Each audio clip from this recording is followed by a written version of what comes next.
for him and Dan Skillings, Dillon Mitchell?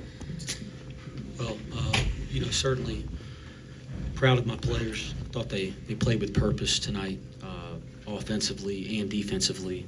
In the first half, I was pleased with. I thought our defense was real, and thought we made it tough for them to get quality looks. And then I was pleased with our transition game. I thought we used live ball stops to run and got some things going in the open court. Is something we got to continue to build on. We weren't as good there in the first 8 minutes of the second half, but this is Big 12 basketball, and our guys dug in and found a way to win. We did that the other night at Colorado after we put together quite a few good minutes, good rotations. A couple guys like Dillon just continues to grow. We're putting him in so many different positions offensively and defensively, and he's handling it masterfully. And I don't think people realize how many things we're asking of him, but he's handling it really well.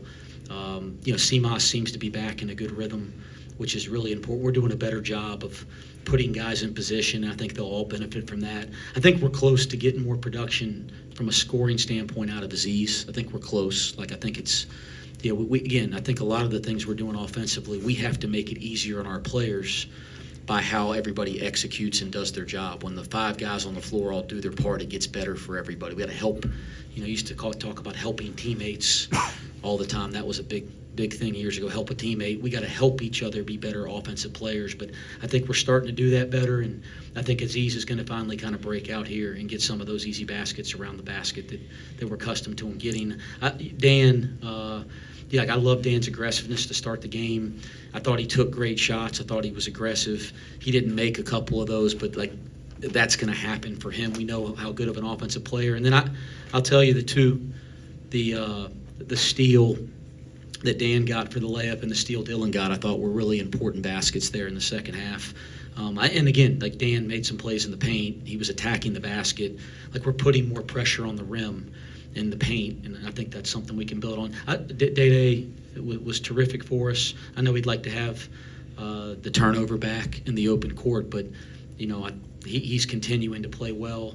C.J. Frederick has given us a great lift. I'm looking forward to continuing to build on that. The three-point shooting was excellent. Nobody I'm prouder of than Jizzle James.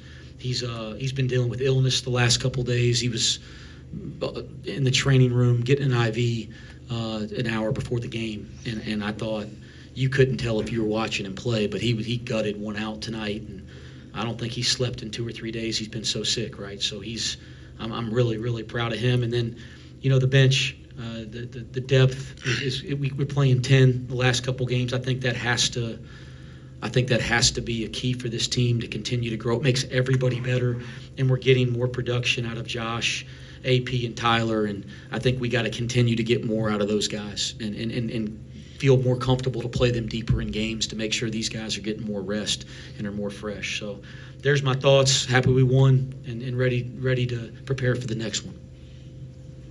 Dan, how much easier do things get for everybody when Jizzle and CMOS just get going a little bit? How much does it open things up because the defense then has to kind of adjust to what 4 guys in double figures like you were able to do today?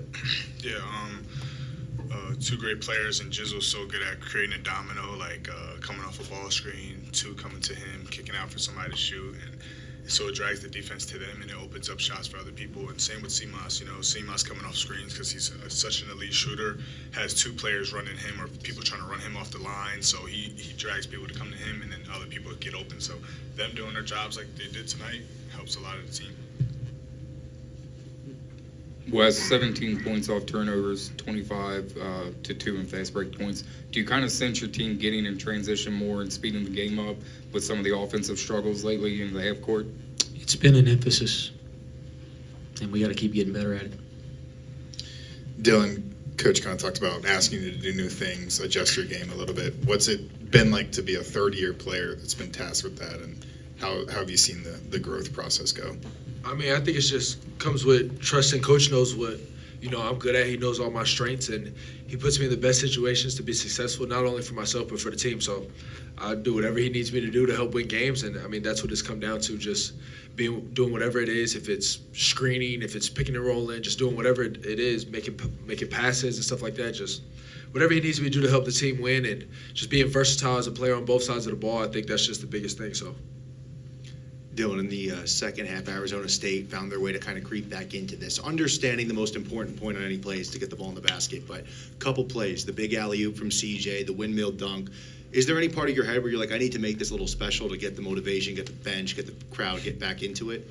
Yes, I mean, sometimes I know, like, my biggest thing on defense is we talk about denying the ball, pushing catches out. So sometimes I could read where it's a little pass going, and I feel like I could maybe jump the pass. So those are times, but I think it came down to just executing down the stretch with the plays we run, like the alley-oop we ran.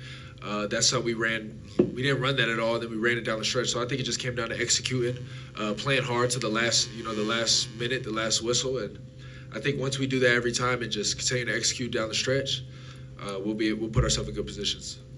Coach, you sat up there last week after the Kansas game talking about 4 consecutive losses, how you could be just looking at this as just a bad 2-week stretch. Now that you put 2 in a row together, Texas Tech coming to town in just a few days, are you talking about it the other way, or is it more of a kind of trying to ride the boat evenly? I'm not talking about anything. We're going to break here. Staff's going to go start working on Texas Tech, and we got another very, very difficult game in the Big 12 we have to prepare for. Let's get better tomorrow, and let's prepare to play another basketball game. You guys had a scoring drought of 8 minutes and 8 seconds. Are you aware of that when you're on the court? Like, wow, it's been a long time, or can you guys just recover from those things much better now? Who are you asking, Scott? Whoever wants to answer. Yeah, I think when a basketball team doesn't score in 8 minutes, they freaking know, man. Yeah, no doubt. I can tell you the coaches know, but you know, you try to win the next damn possession. You try to, whether that's defensively, and we weren't as good defensively during that stretch, right? We got out and ran a lot in the first half, but we also defended our tails off.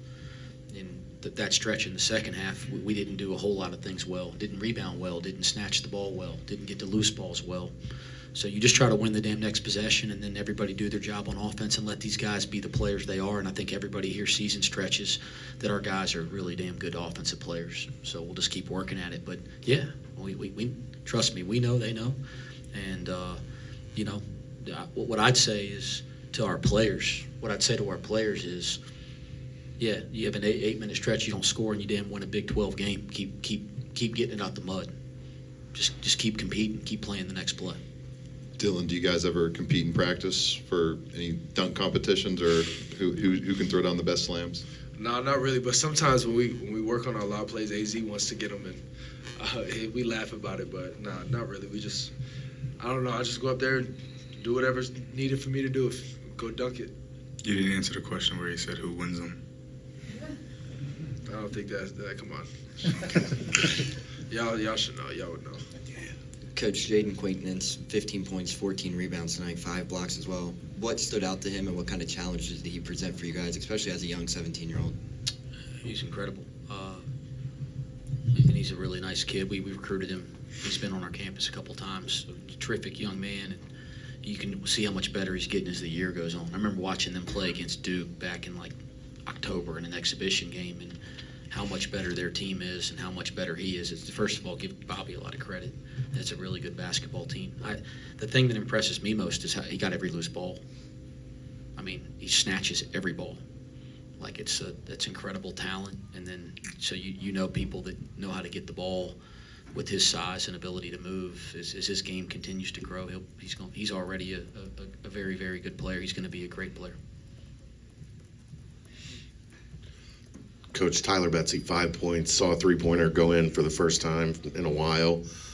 But it seemed like offensively, the little stuff, setting screens and being in the right place, that he's making some strides there. How important is that for him?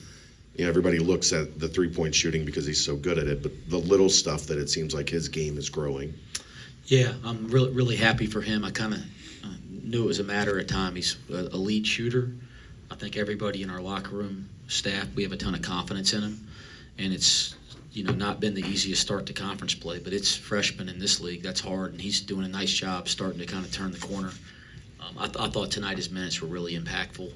there's a couple defensive plays where they're attacking him, and it happened in the Colorado game. He gets some calls, and it's close to being a great defensive play. They're calling his hands a little bit, and when you see the tape, you see what they call. So I'm not complaining about the referees, but it's like a very, very subtle thing. He's close to being a defensive impact guy, a rebounding guy at 6'9", and then obviously he has tremendous offensive gift and leverage to our offense. Like you look down, we're plus 11 in his minutes tonight. I mean, that speaks to, like, you know, his ability to impact offense. So his Tyler Betsy and Arrington Page's development throughout the course of this year is very, very important to our success as a team. And the more they can continue to grow and impact games in their stretches, the more minutes they can play. And I think that makes everybody better. Anything else? Mike? Oh, Russ? Dan, you had a career high, or tied a career high with 8 free throw attempts in this game. Was it a mindset? Was it just the ability to get those loose balls and get some contact? Was there anything different with getting 8 free throw attempts in this one?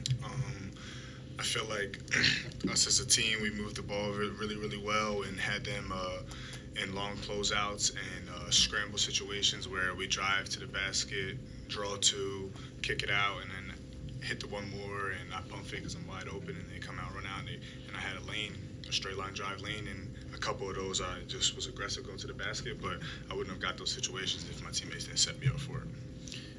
Coach, you talked about Jizzle battling through the illness, getting an IV before the game. He looked good offensively tonight. The mid-range is working. Was that anything different that he did, or was it just a matter of the shots falling? Yeah, it's just a matter of time with him. And you know Lid's not going to stay on it with him forever.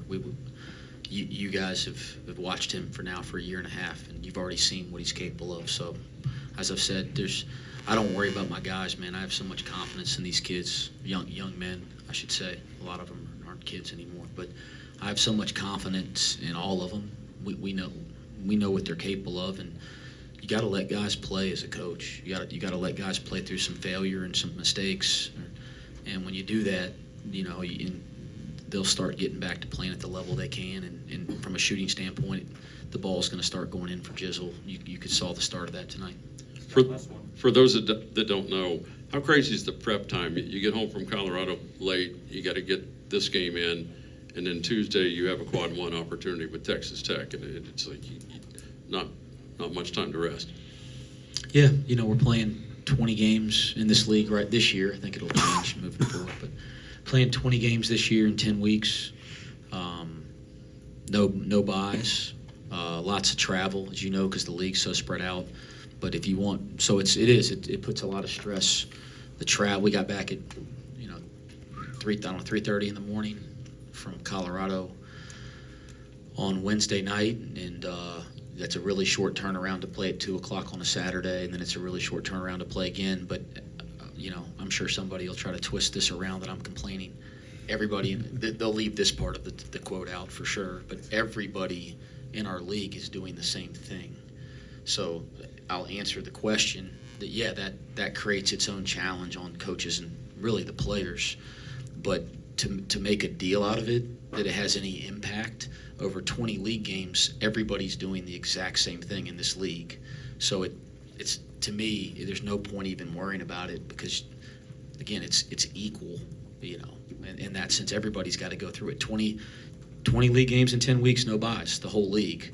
So if it's difficult on us, it's also difficult on Arizona State tonight. It's also difficult on Texas Tech and West Virginia, whoever else is in this same swing right now. So I'm not going to complain. I hope if you quote me that I was talking about the difficult travel, that you also say that it's not a factor because everybody's doing it. Thank you. Thanks, guys. Appreciate y'all.